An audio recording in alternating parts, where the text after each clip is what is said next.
perkenankan kami berbagi larangan dan kesalahan ketika sujud. Ada beberapa hal yang diperintahkan atau dilarang oleh Nabi SAW ketika sujud. Di antaranya, 1.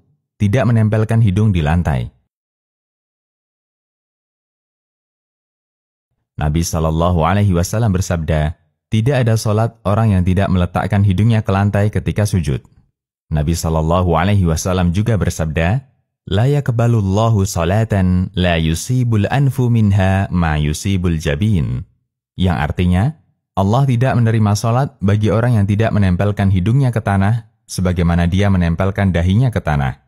Hadis riwayat Ibnu Abi Syaibah, Abdur Razzaq, dan disahihkan Al-Albani. Tidak menempelkan hidung di lantai menunjukkan sikap meremehkan sujud yang sempurna. Karena itu, Nabi SAW memberikan ancaman keras bagi mereka yang tidak menempelkan hidung ketika sujud.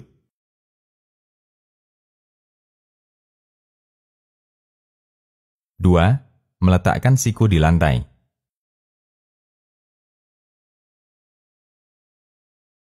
Kesalahan ini disebutkan dalam hadis dari Anas bin Malik radhiyallahu anhu. Nabi SAW bersabda, "I'tadilu fis sujud, wa la yabsut dira'aihi kal kalb."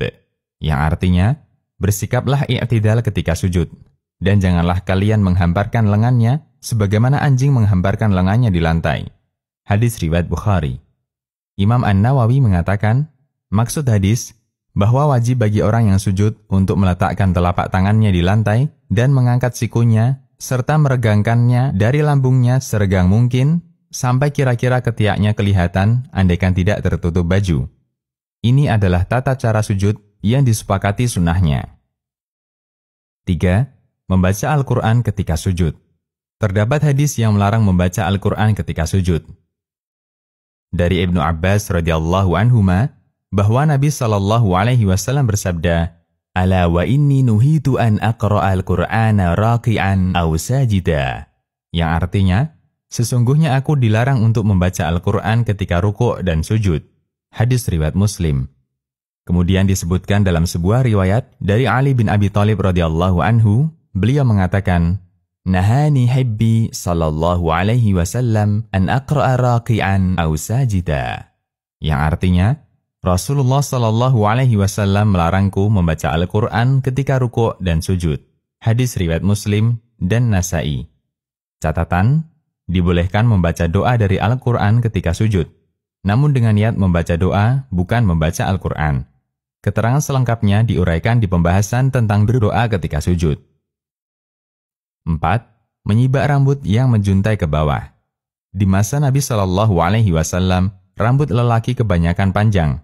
Dan Nabi SAW melarang mereka untuk menyibak rambut ketika sujud. Artinya dibiarkan menjuntai di lantai.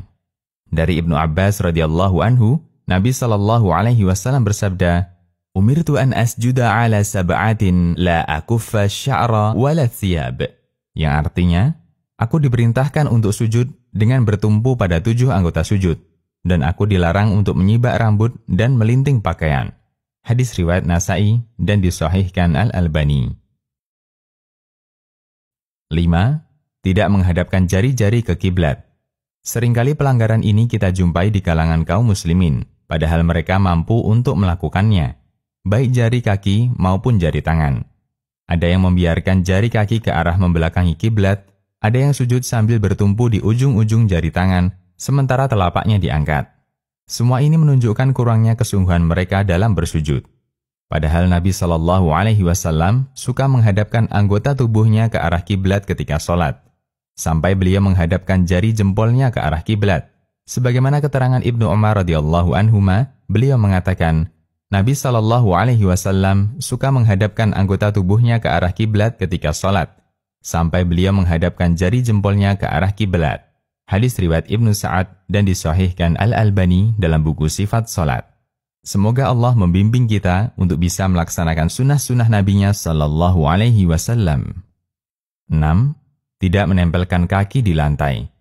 Ada sebagian orang yang sujud sambil mengangkat ujung jari kakinya ketika sujud, sehingga tidak menempel lantai atau alas sujud.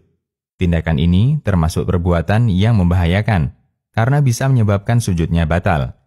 karena dia belum melengkapi 7 anggota sujud yang diperintahkan Allah melalui Nabi-Nya Shallallahu Alaihi Wasallam. 7. Merapatkan kedua tangan dan meletakkannya di bawah dada. Kebiasaan ini kerap kita jumpai di kalangan wanita ketika sujud. Mereka beranggapan bahwa sujud wanita adalah dengan menghimpitkan kedua tangan dan meletakkannya di bawah dada. Padahal hadis yang menceritakan hal ini adalah hadis lemah yang tidak bisa dijadikan sebagai dalil, sebagaimana yang telah diuraikan pada pembahasan sebelumnya tentang tata cara sujud wanita. Demikian, semoga Allah mudahkan bagi kita untuk menyesuaikan dengan sunnah dalam setiap ibadah yang kita lakukan. Allahu a'lam.